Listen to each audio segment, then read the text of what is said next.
কতগুলো মানুষ পার হয়ে যাচ্ছে, এর ভিতর থেকেও আমরা কিন্তু সৌন্দর্য উপভোগ করতে পারি।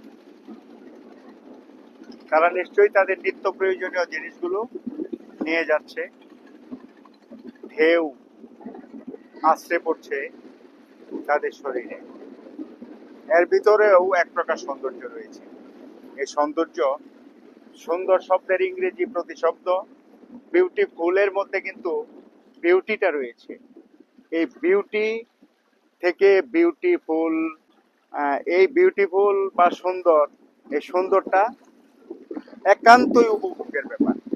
আমি কতটা উপভোগ করব, কতটা করব না, কে কতটুকু উপভোগ করতে পারবে কি পারবে না, এটার উপরই সুন্দরের নির্ণায়ক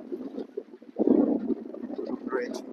আমরা সুন্দরকে সুন্দর বলি, অসুন্দরকে অসুন্দর বলি। অবশ্য অসুন্দর কোনটি এটারও যথেষ্ট বিতর্ক রয়েছে। এই যমুনা নদীর পাড়ে এসে আমাদের মন প্রাণ জুড়িয়ে গেছে সুন্দর উপভোগ করে।